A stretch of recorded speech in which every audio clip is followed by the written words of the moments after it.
주실 말씀은 사사기 12장입니다. 우리 사사기 12장 1절에서 7절 말씀.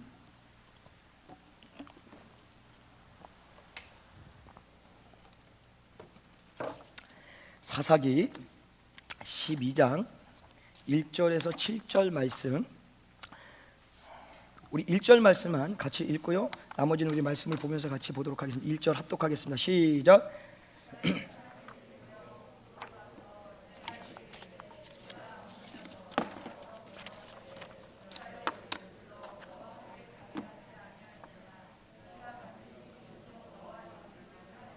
아멘. 자, 여러분 우리가 계속해서 사사기 말씀을 새벽하고 2주 전에 또 우리 말씀을 나눴습니다. 자, 그 가운데서 이제 중간에 어떤 일이 있었는지를 또 이렇게 모르시는 분들이 있어 아주 짧게, 아주 간결하게 말씀을 좀 드리겠습니다. 우리 이따가 이제 사사가 되기 전에 이따가 어쨌든 출신이 좋지 않아서 변방으로 쫓겨나 있었죠. 쫓겨나 있는 가운데 이스라엘의 암몬 군대가 쳐들어와서 전쟁을 일으키려고 하면 그때 이스라엘 어느 지파에서도 누구라도 그곳에 나가서 싸울 사람이 없는 거예요. 그래서 이스라엘 장로들이 찾다 누굴 찾게 되냐면 입다를 찾게 됩니다. 그래서 입다한테 찾아가서 우리를 위해서 암몬과 좀 싸워달라. 그렇게 싸워주면은 우리의 지도자로 삼겠다. 다시 말하면 이스라엘 왕으로 삼겠다라고 제안을 합니다. 그 제안 앞에서 입다는 옳거니 잘됐다라고 받아들이는 것이 아니라 이 모든 것이 여호와 하나님께서 원하시는 일이라면 그것이 합당하게 이루어질 것이다 라고 얘기함과 동시에 어쨌든 그 일이 수락이 됩니다. 수락이 돼서 이제 암몬과의 전쟁을 맞이하게 되는데 그 전쟁 앞에서 바로 나가서 자신이 왕이 됐다라고 싸우는 것이 아니라 먼저 사신을 보냅니다. 암몬 지역에 사신을 보내서 사실 이 입다가 아주 지혜로워요. 뭐가 지혜롭냐면 전쟁을 해서 꼭 싸우는 것보다는 현명하게 평화적인 어떤 협약을 이루고 싶은 마음이 있었던 거예요. 그래서 장대하게 이스라엘 역사와 어떤 신학적인 배경에 대해서 이야기를 해줍니다. 그럼에도 불구하고 암몬이 그 얘기를 듣지 않습니다. 듣지 않음으로 인하여서 오늘 새벽에 전쟁을 하게 됩니다. 오늘 새벽에 나오신 분들 알겠지만 오늘 새벽에 전쟁이 일어나서 암몬과의 전투를 벌여서 어떻게 됩니까? 승리를 하게 됩니다. 자, 그 승리가 있은 이후에 일어난 일, 물론 앞서서 그 암몬과의 전쟁 앞에서 딸을 번제로 드리겠다라는 그 사건 모든 것이 다 지난 다음에 이제 모든 전쟁과 딸을 번제로 드리는 그 사건이 지난 후에 이제 다시금 안정을 찾을 그때에 일어난 사건이 오늘 12장 말씀에 등장하게 됩니다. 자, 그것이 1절 말씀이었는데, 자, 1절 말씀을 다시 보면 에브라임 사람들이 모여 북으로 가서 입다에게 이르되 내가 암몬 자손과 싸우러 건너갈 때에 어찌하여 우리를 불러 너와 함께 가게 하지 아니하였느냐? 우리가 반드시 불러 너와 내 집을 살으리라. 자, 전쟁이 끝나자마자 에브라임 지파가 입다에게 찾아옵니다. 여러분 혹시 기억하실지 모르겠지만 이 에브라임 지파는 당시에 가장 큰 지파, 전쟁에 능한 지파, 항상 전쟁이 나면 선봉에 싸웠던 자신들이 장자라고 생각을 합니다. 왜냐하면 여호수아가 그 에브라임 지파 출신이거든요. 그러니까 그 마음을 가지고 있었던 거예요. 근데 이들이 와서 협박을 합니다. 어떻게 전쟁이 발발했는데 우리 지파를 안 데리고 갈 수가 있느냐? 그렇기 때문에 내가 오늘 너와 너의 집안을 다 불사르겠다라고 얘기를 합니다. 여기서 불사르겠다라는 의미는 정말 불질러 없애겠다라는 그 의미가 아니라 정확하게 말하면 입다의 모든 혈통들을 끊어내 버리겠다라는 거니까 씨를 말려 버리겠다라는 얘기입니다. 자, 근데요, 사실은 입다의 혈통은 다 끊겼습니다. 왜냐하면 무남 동녀 딸이 한 명 있었는데 그 딸은 어떻게 했습니까? 하나님 앞에 내가 전쟁에 승리하고 돌아오면 가장 먼저 나와서 나를 환영하는 이가 있으면 그를 하나님 앞에 번제로 드리겠다라고 약속을 했었습니다. 근데 웬걸요? 딸이 소고로 들고 나와서 아버지를 가장 먼저 환영하는 바람에 오늘 새벽에 말씀을 드렸죠. 그 얘기는 안 하겠지만 어쨌든 번제를 드렸는지 어쨌든 성전에다 바쳤는지는 모르겠지만 하여튼 이래저래나 딸을 잃어버렸어요. 그래서 무자한 사람이 되었고 무자식이 되었고 무자한 자가 되었고 혈통을 이을 수 있는 어떤 건덕지가 아무것도 없게 되었습니다. 그런데 이 에브라임 지파가 와서 불지르겠다라는 그 말이 뭐냐면 사실 아파하는, 다시 말하면 딸을 잃어버리고 아파하고 있는 입다의 그 아픔을 또 들춰내는 거예요. 그래서 한마디로 말하면 조롱하고 이렇게 비난하고 막 정죄하는 거죠. 이 딸도 없는, 그러니까 아들도 없는데 딸도 없는 아무것도 없는 인생이라고 해서 그 아픈 상처를 또다시 들춰내고 있는 거예요. 그러니까 이런 느낌이죠. 그러니까 사람들이 참 악합니다. 악할 때가 있어요. 뭐가 악하냐면 예를 하나 들어볼게요. 만약에 이제 어떤 친구 관계가 있어요. 뭐 여자분들끼리 친구도 뭐 남자들끼리, 근데 남자 좀 덜한 것 같은데 여자분들이 친구가 있으면 친구들이 이렇게 나이가 비슷하니까 친구는 나이가 똑같은 거죠. 비슷한 게 아니라 똑같으면 자식도 낳은 이렇게 순서가 거의 비슷비슷합니다. 그러니까 같은 또래로 이렇게 성장을 하는 거예요. 그러면 이제 뭐 대학 입시철이 되고 뭐 직장에 취직할 때가 되고 결혼할 때가 되면 약간 좀 이렇게 상대적인 어떤 비교가 일어날 때가 있어요. 뭐 좋은 대학에 들어가거나 아니면 아예 못 들어가거나 좋은 직장을 가거나 저기 뭐 이렇게 허름한 데 들어가거나 결혼하려고 했는데 여기는 아주 좋은 집안 만나서 결혼하고 반면에 아직까지 나이가 찼는데도 불구하고 결혼을 못해서 아직도 혼자 살고 있고 막 이런 일들이 이렇게 있어요. 그러면 꼭 개중에 그런 인생들이 있습니다. 친구를 위로하고 싶은 거예요. 자서 이게 잘 안 된 거를, 근데 자기는 잘 돼 있었어요. 그러면 안 된 거를 위로해 주면 되는데 꼭 서두에 그게 붙어요. 우리 아들은 이렇게 해서 대학을 가고 이렇게 해서 뭐 장가를 가고 이렇게 해가지고 직장을 구했는데 예를 들자면 성우가 네 얘야도 그렇게 잘 될 거야. 자, 정말 잘 되기 위해서 그 얘기를 던져준 겁니까? 아니면 이 앞에 얘기를 계속해서 얘기하고 싶은 거예요? 여러분, 이 앞에 얘기예요. 사실은 사람의 그 악함이 거기에 있는 거예요. 나는 위로한다고 하는 얘기를, 그 위로를 그냥 위로만 해주면 됩니다. 근데 그 위로를 하기 위해서 서론, 본론에 자신에 관련된 모든 얘기를 꺼내서 돌린 다음에 마지막 결론에 그래서 너를 위로한다라고 얘기하는 거예요. 근데 위로는 위로가 안 되는 거예요. 오히려 지금 자식 때문에 막 주눅 들고 괴롭고 진짜 친구도 만나기 싫은데 와가지고 불난 집에 부채질하고 그 아픈 가슴에 다시금 불을 질러서 더 아프게 만드는 짓을 한다는 거예요. 하여튼 그런 이렇게 얘기하는 입술이 있으면 여러분들 그냥 그 입술에다 대고 축복을 해주세요. 축복을 해주세요. 그 입술은 예수를 전하는 입술로 변할지어다 라고 하고, 아니면 자꾸 그런 식으로 하면 샤다나 내 뒤로 몰라가라 이렇게 하시면 내 친구 관계가 깨지니까 그렇게 하면 안 되고요. 자, 어쨌든 간에 그런 경우가 있단 말이죠. 그런 것처럼 오늘 이 에브라임 지파가 와가지고 사실은 그 입다를 계속 조롱하는 거예요. 비방하는 거예요. 놀리는 거예요. 모멸감을 갖게 만드는 겁니다. 그래서 그런데 사실은 이와 비슷한 얘기가 언제 있었습니까? 사사기 8장 기드온이 미디안과의 전쟁을 벌리고 끝난 다음에 마지막 정리 들어갈 때 그다음에 또 에브라임 지파가 와가지고 야! 왜 그 미디안과 전쟁을 할 때 우리를 안 데리고 왔냐? 라고 시비를 겁니다. 근데 그때 기드온은 나름대로 그 상황을 잘 견뎌내는데요, 이번에 나오는 입다는 기드온과 전혀 다르게 대응을 합니다. 오늘 2절 말씀에 보게 되면요, 이렇게 얘기를 합니다. 이따가 그들에게 이르되 나와 나의 백성이 암몬 자손과 크게 다툴 때에 내가 너희를 부르되 너희가 나를 그들의 손에서 구원하지 아니한 고로. 자, 지금 에브라임 지파는 와서 왜 우리를 부르지 않았냐라고 얘기를 했어요. 근데 지금 입다는 뭐라고 얘기를 하냐면 내가 너희들을 불렀다. 근데 너희들이 와서 나를 위하여서 싸워주지 않고 나를 구원해주지 않았다라고 얘기를 합니다. 그럼 어떤 게 사실일까요? 입다가 사실입니다. 그럼 지금 이게 어떻게 된 거냐면 전쟁이 딱 발발을 했을 때 이스라엘 전체 어떤 누구도 암몬과 싸워줄 인생들이 없었다고 얘기를 했지 않습니까? 에브라임 역시도 암몬과의 전쟁을 계산을 해본 거예요.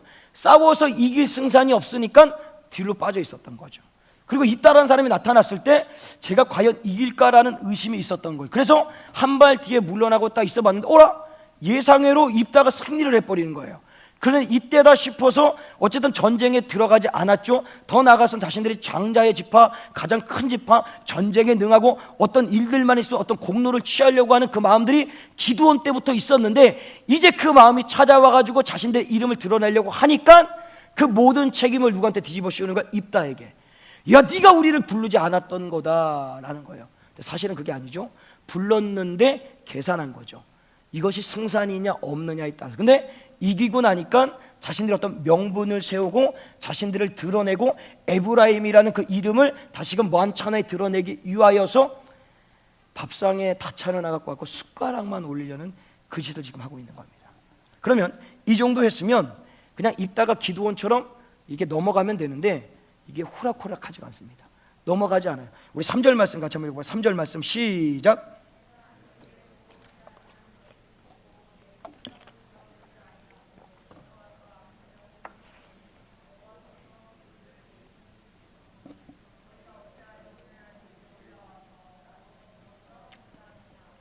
자, 보세요. 지금 입다가 뭐라고 얘기를 하냐면 내가 생명을 걸고 나가 싸워서, 다시 말하면 목숨 걸고 나가 싸웠을 때 하나님께서 도와주셔서 승리를 했다.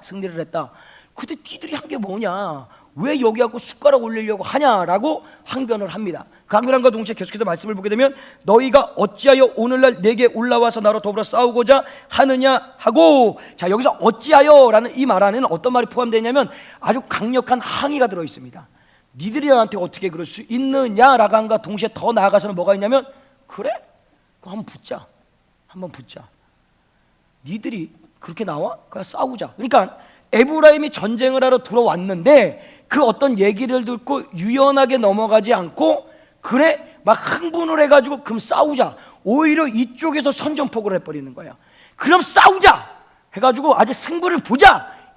아무튼 막 그렇게 돼버린 거예요. 그러니까 기드온 때는 어땠습니까? 기드온은 에브라임이 딱 왔을 때 이 기드온의 특징이 있지 않습니까? 기회주의자입니다. 아주 강한 자에게는 아주 약하게 엎드립니다. 그리고 아주 약한 자에게는 아주 강하게 나아가죠. 그러니까 에브라임 지파 앞에서 아주 에브라임을 이렇게 좀 기가 이렇게 아주 기쁠 수 있도록 싹 얘기하고 넘어가는 거예요. 근데 입다도 그럴 줄 알았는데 입다는 오히려 아닌 거예요. 한번 해보자. 싸우자. 어찌 니들이 감히 내가 벌린 전쟁 앞에 와서 숟가락을 올리려고 하냐. 근데 사실은 에브라임하고 지금 길앗하고 싸워봤자 싸움이 안 됩니다. 병력 차이도 있고요. 여기는 어쨌든 훈련된 군사가 있고 싸워봤자 여기도 마찬가지로 계란을 던져서 바위치기를 하는 거예요. 그런데 이 지금 누구예요? 입다가 흥분을 해가지고 싸우려고 하는데 놀라운 것은 어떻게 되냐면 4절에 입다가 길앗 사람을 다 모으고 에브라임과 싸웠더니 길앗 사람들이 에브라임을 쳐서 파하였으니 이겼어요. 그 강력한 큰 지파를 아주 호련, 다시 말하면 이런 거죠. 그러니까 여기 전민동에 있는 주민이 저 미국하고 싸워가지고 이긴 거예요. 이건 좀 너무 과장됐나? 그렇게 하지 말고 그 전민동에 있는 사람들이 서울 시민 1000만하고 싸워가지고 승리를 한 거예요. 그런 느낌인 거예요. 오라 승리를 해버리게 돼요. 그러니까 승리가 하게 되니까 어떻게 되는지 계속해서 말씀을 보게 되면 이는 에브라임 말이 너의 길앗 사람을 본래 에브라임에서 도망한 자로서 에브라임 므낫세 중에 있다 하였음이니라. 자, 이게 무슨 얘기냐면 끊임없이 에브라임 지파가 와가지고 입다를 놀린 거예요. 조롱한 거예요. 뭐라고 저는 여기 도망했다라는 이 말은 입다의 출신이 어디 출신이죠? 기생 출신이죠. 그 출신이 쳐내가지고 쫓겨나서 타향살이를 했던 사람이 바로 입다입니다. 사실 그 얘기를 하는 거예요. 이런 애미가, 예를 들면 애미가 기생 출신 주제에 도망자가 돼갖고 저 멀리 타향살이 하던 주제가 어디여서 껍죽거리냐 하고 끊임없이 조롱하고 비방하고 아주 그 삶을 비참하게 만들어버린 거예요. 그러니 밟으니까 지렁이도 밟으면 어떻게 나고 꿈틀댄다라고 그래 한번 죽기 살기로 덤벼보자, 싸워보자 라고 한 거예요. 제가 학교 다닐 때 어떤 한 친구는 아니고 어쨌든 뭐 같은 나이니까 친구라고 하지 않겠습니까? 키가 저보다 좀 작아요. 제가 좀 큰데 걔는 조금 저보다 작더라고요. 작은 친구가 있는데 그 친구는 중학교 3년 동안 다니면서 딱 한 번 싸우고 그 다음부터 그 친구를 건드리지가 않아요. 왜 그러냐 봤더니 초창기에 이제 새학기가 딱 시작할 때 좀 덩치 큰 애들이 있지 않습니까? 제가 어쨌든 입학할 때는 50 몇 명 중에 제가 거의 50번대였어요. 왜냐하면 6학년 때 키가 지금 이 키니까 컸죠. 그때는. 안 믿으세요? 전혀 반응을 안 했어요. 제가 말씀드렸잖아요. 그 키가 저는 컸으니까 일단 뒤에 있었어요. 근데 앞에 앉아 있는 애들은 사실 키 큰 애들이 좀 무시를 합니다. 무시를 해요. 그 중에 어떤 좀 이렇게 등치 좋은 애가 무시를 한 거예요. 그래서 뭐 이렇게 좀 괴롭히고 했던 거예요. 근데 싸움이 붙었어요. 근데 우리가 봐도 이 작은 애가 승산이 없어요. 그냥 한 대만 맞아도 그냥 쓰러질 것 같아요.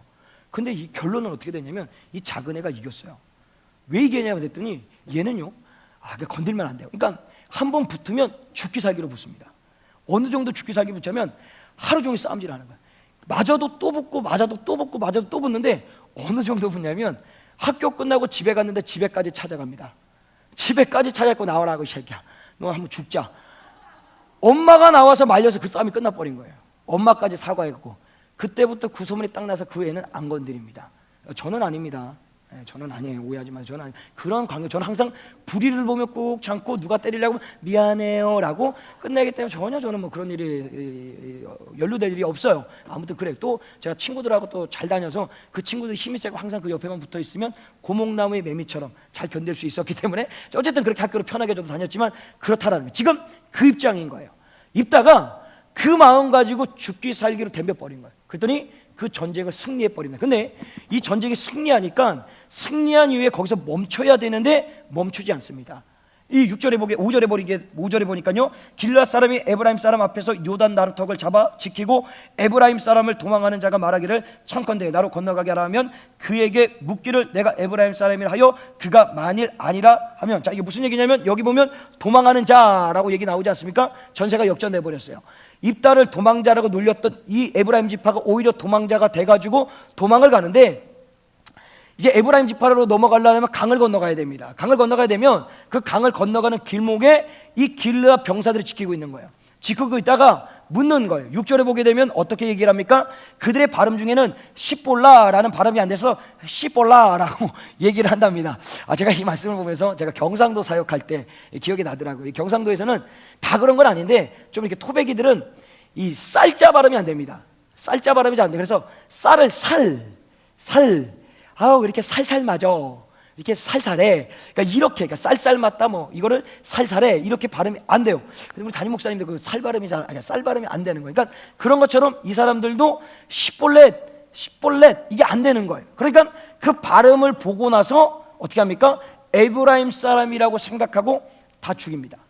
근데 몇 명이 죽습니까? 6절에 보니까요, 그날 죽은 자가 42,000명이 죽습니다.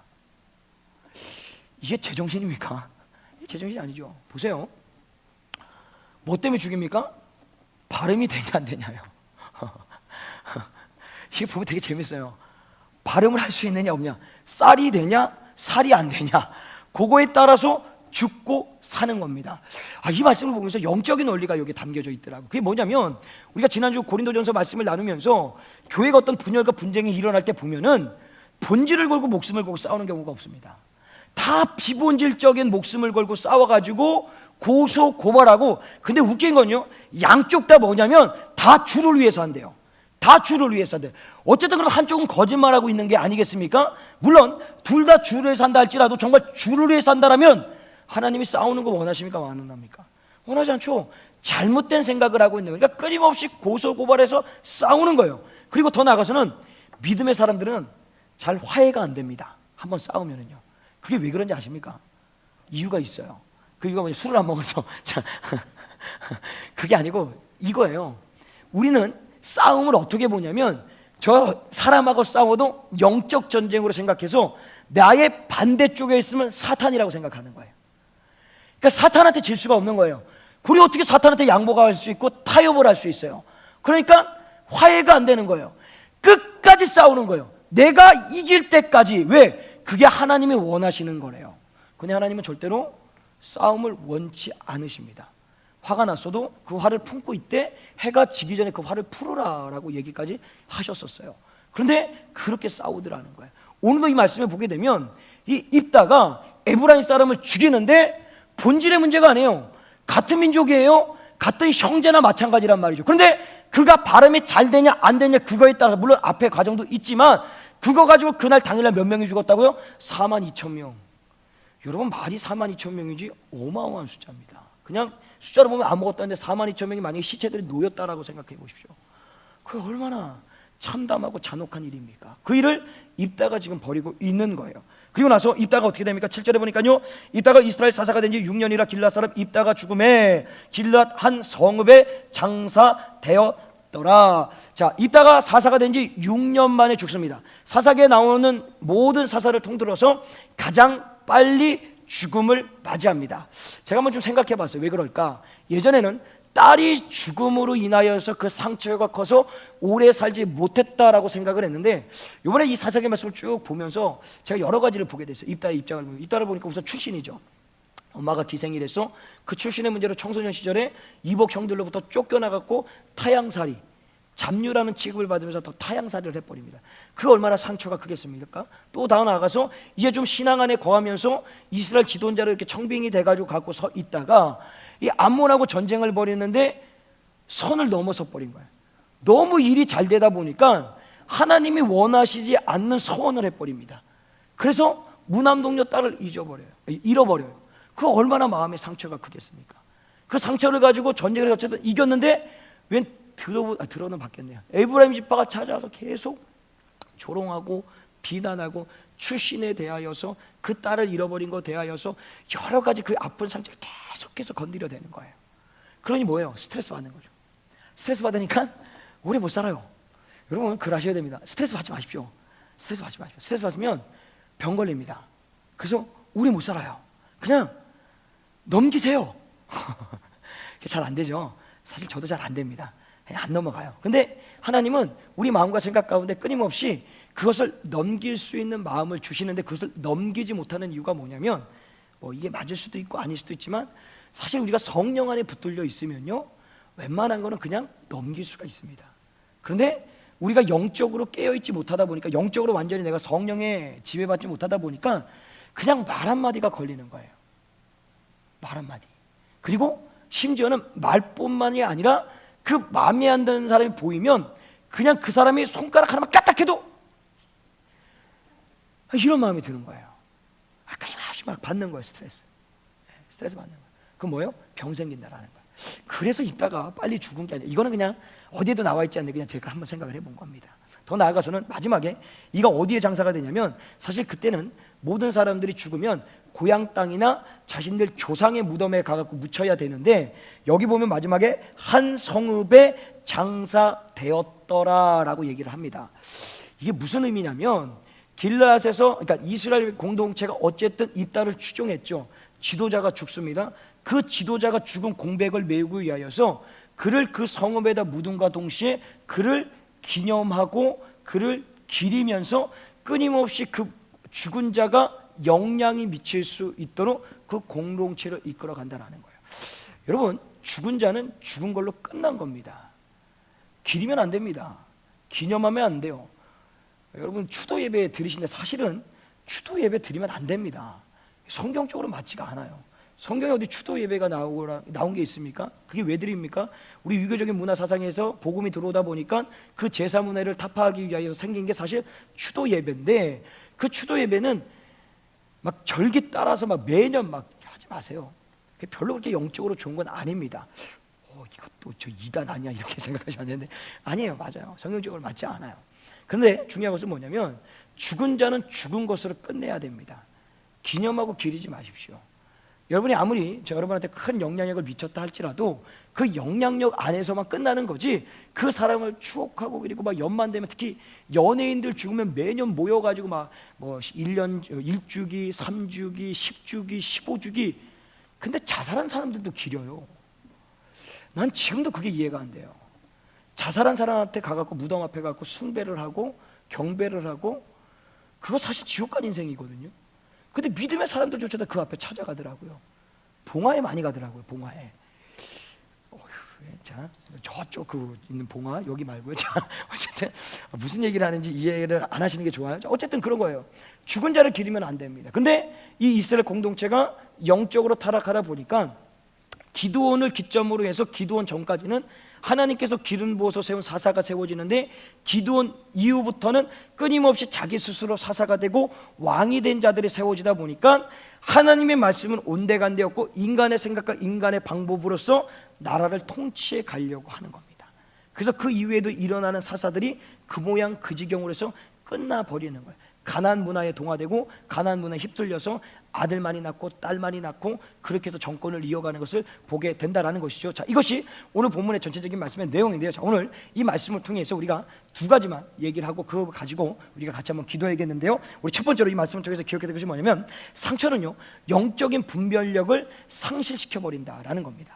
자, 이게 무슨 얘기냐면, 오늘 에브라임이 찾아와서 어쨌든 자신의 명분을 찾고자 입다를 협박을 하죠. 그런데 그 협박을 당할 때 기드온도 똑같이 협박을 당했습니다. 근데 이 기드온은 아까도 얘기했지만 기회주의자이기 때문에, 물론 약한 자에겐 강하고 강한 자에 약해서 그럴 수도 있지만, 그냥 정확하게 오늘 이 말씀만 놓고 보면 굳이 이 에브라임 지파 같은 민족끼리 싸울 이유가 없는 거예요. 그래서 양보할 거는 양보해주고 내어줄 건 내어주면서 그냥 정리해버립니다. 그런데 입다는 다릅니다. 호락호락하지 않아요. 왜? 끊임없이 에브라임 지파가 영린이라고 하죠. 그걸 건드리는 거예요. 딸을 잃은 것과 그의 출신과 그의 배경, 환경, 뭐 자란 모든 것들을 계속해서 헤집어 놓는 거예요. 상처 위에 상처를 주고 상처 위에 상처를 주고 상처에 상처를 주니까 그 상처가 작동하기 시작을 하는데 걷잡을 수 없게 움직여지기 시작을 하는 거예요. 그래서 그 강가에서 발음을 잘했느냐 못했느냐에 따라서 무려 몇 명을 죽인다고요? 42,000명을 도륙해버립니다. 그게 뭐예요? 하나님이 원하시는 일? 아니요, 하나님은 절대로 같은 민족끼리 싸움을 원하시지 않아요. 평화적인 거를 원하세요. 그런데 불구하고 분별력을 상실해버렸어요. 뭐 때문에요? 마음의 내면에 쌓여있는 그 상처가 작동하기 시작하니까 영적인 분별력이 상실되기 시작하는 거예요. 그래서 버리지 말아야 되는 그 살육을 끝까지 매달려서 종지부를 찍게 되는 것을 보게 됩니다. 여러분, 이 말씀 안에서 먼저는요, 우리가 중요한 건 믿음의 사람으로서 어떤 말이나 행동으로서 타인에게 상처를 주서는 안 됩니다. 이런 분들 가끔 있어요. 야, 난 뒤끝 없다. 나는 뒤끝 없다. 해가 말을 막 질러요. 막 질러요. 아니, 본인이 뒤끝이 없지 나는 뒤끝 있거든요. 나는 곱씹어요. 생각한다고요. 근데 질러요. 와서 막 질르는 거예요. 제가 그렇다는 게 아니라 예를 들자면 저도 뒤끝이 없습니다. 뒤끝이 없어요. 30년 전에 일어났던 것도 생각이 나고요. 뒤끝이 없어서 제가 한 살 지나고 나서 세발 자전거를 타다가 이렇게 굴렀었어요. 그래서 머리가 떠진 거 그것도 아직도 기억이 납니다. 저는. 그래서 아버지 자전거 뒤에 매달려서 시청까지 올라갔던 그게 기억이 나요.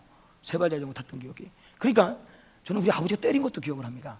근데 우리 누님은 기억이 안 난대요. 나는 우리 누나 맞은 것도 기억이 나거든요. 저는 뒤끝이 없어요. 저는 뒤끝이 없어요. 저는 뒤끝이 없어요. 절대 뒤끝이 없어요. 그래서 자기는 난 성격이 좋아서 뒤끝이 없다고 그냥 하고 싶은 얘기 막 질러대는 거예요. 근데 그걸 듣는 사람들은 무심코 던진 돌에 개구리에 맞아 죽듯이 죽는 거예요. 아픔을 겪는 거예요. 그래서 제일 중요한 게 뭐예요? 상처를 주지 말아야 된다. 이제는 상처를 받았다. 그러면 그 상처를 고이고이 간직하고 한 살 땐지 두 살 땐지 세발 자전거 타고 가다가 자빠져가지고 머리가 깨져갖고 아버지 뒤에 실려서 시청에 올라갔다. 우리 아버지가 내가 떨어졌는데 이마에 피가 났는데 병원은 안 데려가고 안수로서 끝냈다. 복통이 터져갖고 괴롭고 힘들어 죽겠는데 그거를 병원에 안 데려가고 강대상에 데려가서 기도만 했다. 이런 거 마음에 간직하고 있으면 안 돼요. 마음에 간직하고 있으면 안 돼요. 자, 잘 들으셔야 돼요. 이 상처를 잡으세요. 근데 문제는 뭐냐면 제가 예전에도 말씀드렸지만 상처는 절대 없어지지 않습니다. 예를 들자면 길을 가다 엎어졌어요. 엎어져서 상처가 딱 납니다. 그 경미한 상처는요 없어져요. 근데 깊은 상처는요 뭐가 남아요? 흉이 남아요. 저도 군데 보면 흉이 있어요. 병에 찔린데 이렇게 뭐 해가지고 그런 데가 있는데 그거는 남게 되는 그런 것처럼 우리 내면에 있는 상처도 절대 여러분 없어지지 않습니다. 그런데요 그 상처가 작동되지 않게 하기 위해서 뭐가 필요하냐면 그래서 하나님의 은혜가 그 상처 위에 덮여야 된다는 거예요. 그 상처가 머무르는 그 자리에 하나님의 은혜가 덮여 있으면 절대로 그 상처가 작용되지 않습니다. 근데 그 은혜가 머물러 있지 않으면 그 상처가 작용되고 어떤 일이 발생하는지 예를 하나 들어볼게요. 이런 거예요. 부부관계 안에서도요 보면은 별거 아닙니다. 그냥 별것도 아닌 것 가운데 약간의 의견 충돌이에요. 근데 이 의견 충돌 안에서 내 안에 그 상처가 작동이 딱 되면은 결혼 시작부터 했던 과거의 모든 삶들이 다 기억난과 동시에 네가 그때는 몇 월 며칠 몇 날에 이런 얘기를 했고 이런 행동에서 나에게 이런 상처를 줬고 아픔을 줬고 모든 것들이 막 대자보처럼 쫙 올라오는 거예요. 시작은 물을 마시냐 안 마시냐 그것 가지고 의견 충돌한 거예요. 근데 마지막에 뭐가 나냐면 도장 찍는 거예요. 하나님이 원하지 않는 가정을 깨버리는 거예요. 우리 공동체는 그런 일이 없지만 지금 사회적으로 그런 일들이 엄청 많이 있다라는 거예요. 더 나아가서 가족 간의 관계에서도 그런 거예요. 뭐 부모, 형제 간에 여러 가지 일들이 있다 보면은 가끔 뭐 갈등이 있을 수 있겠죠. 왜 없겠습니까? 있어요. 저는 우리 아버님하고 끊임없이 갈등이 있어요. 지금도 갈등이 있어요. 지금도 갈등이라는 것이 아버님 뭔가 해주고 싶은데 나는 자꾸 거절을 하니까 우리 아버님은 그것 때문에 기분이 나쁜 거예요. 예를 들자면 그런 것 때문에 갈등이 있단 말이죠. 근데 만약에 그 갈등이 내가 예전에 우리 아버지한테 예배 안 드렸다고 창고에 갇히고 맞았고 막 병원 안 데리고 가고 엄하게 나를 괴롭혔던 건 아니죠. 예배 잘하라고 훈육을 하신 거죠. 그 훈육이 상처가 남아가지고 작용이 되면은 아버지 안 보죠. 아버지 안 봐요. 그 아버지 왜 봅니까? 나한테 그렇게 상처를 줬는데. 그런데요 그 상처 위에 하나님의 은혜가 딱 덮여져 있으니까 사실 제가 지금 말하는 것은 우리 아버지에 대한 간증을 하는 거예요. 그만큼 우리 아버님이 신앙으로 키웠다라는 거예요. 다리가 부러져도 이마에서 피가 철철철 흘러도 제가 나중에 이제 알았는데 그 복통이 일어갖고 막 떼굴떼굴 구르고 있을 때 병원을 아버지가 안 데리고 간 게 아니었다라는 사실을 최근에 알았습니다. 그게 뭐 때문에 그러냐면 저한테 물어봤대요. 너 병원에 갈래 안 갈래 했더니 제가 그랬대요. 기도로 고쳐주세요 라고 했다는 거예요. 그 아버지의 그 아들이죠. 예. 저는 몰랐어요. 사실은 저는 끊임없이 그렇게만 생각하고 있었는데 그 당시에는 그랬대요. 그 사실을 최근에 아주 카더라 통신이 아니라 정확한 통신을 통해서 제가 들었어요. 그러니까 뭐예요? 그 아버지가 그 어린 나이에도 그 아파하는 그 자식을 보면서도 사실 흔들리긴 흔들렸던 거예요. 병원을 데리고 가야 되겠냐는데 그거 좀 물어보지 말지. 당연히 그러면 아버지 싫어할 거 아니까 그렇게 얘기했을 수도 있는데, 어쨌든 이 모든 것들이 만약에 상처로 남아 있었다라면 간증이 아니라 얘기조차도 안 하죠. 그냥 오늘도 우리 아버지 안 만나 이러고 사는 거예요. 그래서 그 상처가 정말 무서운 게 뭐냐면 하나님이 원하시지 않는 일들을 끊임없이 반복하게 만들어요. 그래서 오늘 이 밤에 우리가 기도할 게 뭐냐면, 하나님 앞에, 하나님, 내 내면에 남아있는 상처가 있습니까? 그 상처는 사실 사라지지 않습니다. 그러나 주님, 저는 믿습니다. 주의 은혜가 그 상처에 덧입히면, 그 상처에 그 은혜가 머물러 있으면 절대로 그것이 작동되지 않고 오히려 그것이 내게 추억이 되고 간증거리가 되고 더 나아가서는 기억조차 나지 않음으로 인하여서 살아갈 수 있게 된다라는 거예요. 그래서 오늘 그것을 위해서 주님 앞에 기도해야 된다라는 것입니다. 나가서 두 번째로 기억해야 될 것이 뭐냐면, 우리는 감정에 따라 살지 말고 말씀에 따라 살아야 된다라는 것입니다. 오늘 말씀에 보게 되면 주된 내용이 입다와 에브라임의 전쟁입니다. 근데 이 에브라임과의 전쟁에 어쨌든 입다가 전쟁을 통하여서 승리를 하게 되죠. 근데 그 승리를 통하는데 문제가 뭐냐면, 아까도 얘기했지만 강가에서 무려 42,000명을 죽입니다. 제정신이 아니죠. 한 명만 죽여도 제정신이 아닌데 어떻게 42,000명을 그 발음이 잘 되냐 안 되느냐에 따라서 죽일 수가 있느냐라는 거예요. 어떻게 이렇게 잔인할 수가 있느냐라는 겁니다. 근데 그게 어떻게 시작된 거냐면 입다의 감정선이 무너지기 시작된 거예요.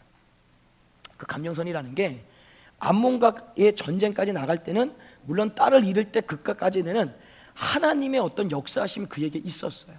하나님이 머물러 있었고 하나님의 어떤 성령의 조명하심이 있었는데 어느 한순간에 딱 그 하나님의 작용하심이 멈춰짐과 동시에 그 감정이 폭발되어져 버리니까 그 감정선이 무너져서 감정대로 행동하기 시작을 하는 거예요.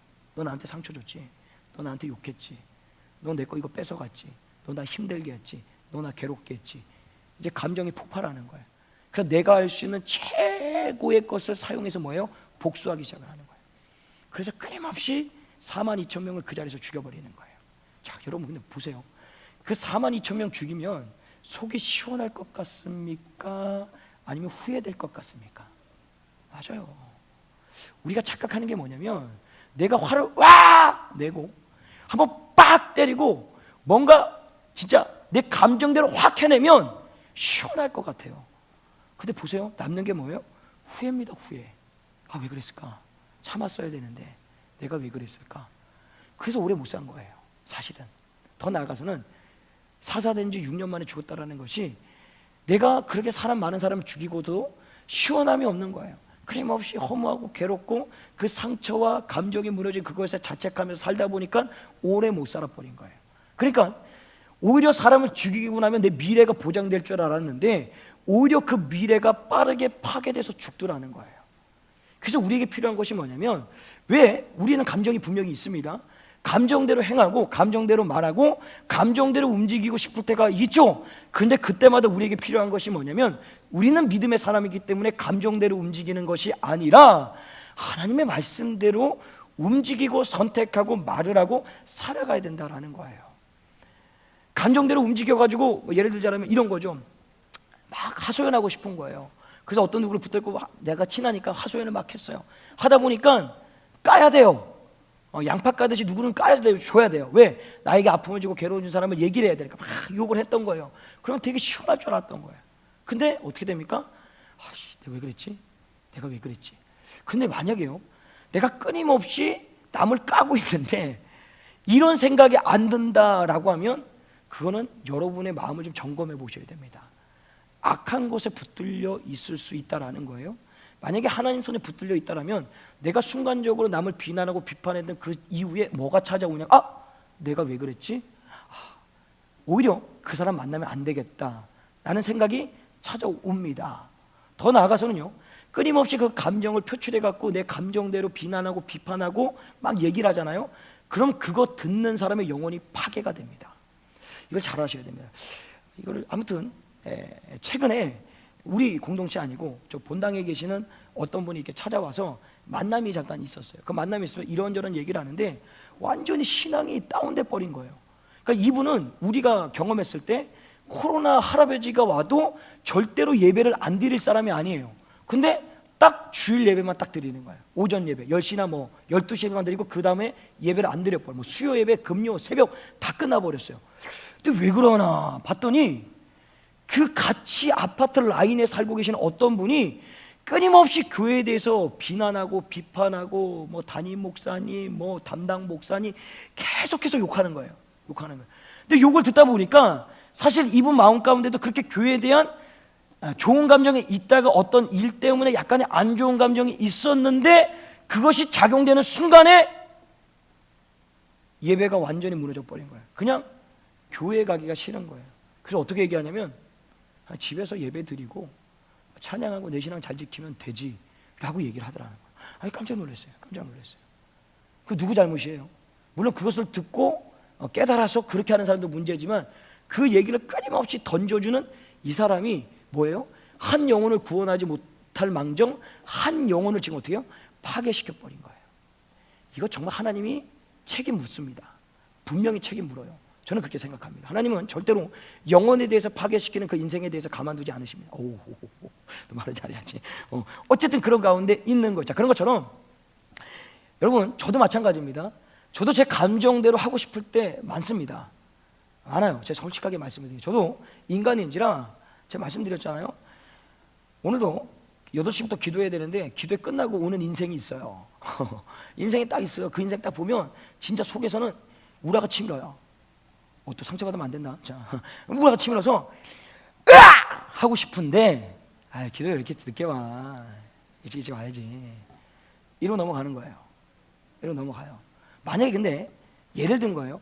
감정적으로 내가 하고 싶은 말 다 하고 내가 하면은요, 나는 그 순간에 시원할 수 있지만 이후에는요, 내가 후회된과 동시에 그렇게 내가 화를 내고 내 감정적으로 말을 던진 그 인생은 신앙생활 아예 안 할 수도 있습니다. 상처받아서. 예를 들자면. 그래서 오늘도 그 감정을 절제하는 거예요. 그 절제를 어떻게 가능합니까? 하나님의 말씀으로. 끊임없이 그 말씀 가운데 생각이 나야 돼요. 그럼 그 말씀이 뭐가 생각나야 돼요? 내가 생각나서 생각나는 게 아니라 성령의 조명하심이 끊임없이 있어야 되는 거예요. 순간순간마다 내 감정이 일어나서 내 감정대로 말하고 행동하고 싶을 때마다 성령이 조명하심으로 말씀에 딱 붙들려서 감정대로 행하는 것이 아니라 오늘도 하나님의 말씀대로 행함으로 인하여서 하고 싶은 말도 멈추고 하고 싶은 행동도 멈추고, 다시 말하면 우리 가정에, 우리 교회에, 이 나라에 선한 역사를 이루는다는 거예요. 만약에 모든 사람들이 감정대로 행하면 절대로 이 땅에 선한 것은 존재할 수가 없습니다. 그러나 우리가 끊임없이 하나님의 말씀에 붙들려 있기 때문에 여러분의 가정이, 여러분의 어떤 공동체가 지금도 지켜줄 수 있는 건 뭐냐면 성령의 조명하심이 있기 때문에. 한번 물어보세요. 20, 30년 살아오신 분들한테 물어보면 에휴, 정으로 살지. 아니죠. 사랑으로 사시죠. 사랑으로 사시는데 정으로 사는 거예요. 근데 그 정이라는 말이 뭐냐면 성령의 조명하심이 있기 때문에 하나님이 원하시는 게 뭐예요? 말씀대로 가정을 지키는 거기 때문에 그 가정 안에서 살고 있다라는 것입니다. 오늘도 이 말씀을 기억하시고 이 밤에 오늘 기도할 때 하나님, 가장 먼저요, 내 안에 남아있는 어떤 상처가 있습니까? 그 상처들이 작동되는 순간에 내가 분별력을 잃습니다. 하나님, 그 상처를 없어지지는 않지만 그 상처 위에 하나님의 은혜로 덧입혀 주시옵소서. 그 상처를 하나님의 은혜로 묶어 주시옵소서. 그래서 평생에 그 상처가 작동되는 것이 아니라 그 상처가 나의 간증거리가 되고 추억이 되고 오히려 그것이 기억조차 나지 않을 수 있도록 내 삶을 변화시켜 달라고 기도하는 거예요. 더 나아가서는 때로는 내 감정대로 움직이고 말하고 싶을 때가 있어요. 주님, 내 입술, 내 행동을 감정선에서 움직여지는 것이 아니라 하나님의 말씀을 통해서 움직여지게 하여 주시옵소서. 내 말도, 내 모든 행동도 그 말씀 안에 거하면서 그 말씀대로 움직일 수 있는 인생이 되게 해달라고 오늘 찬양하시고 함께 이 말씀 붙들고 기도하도록 하겠습니다.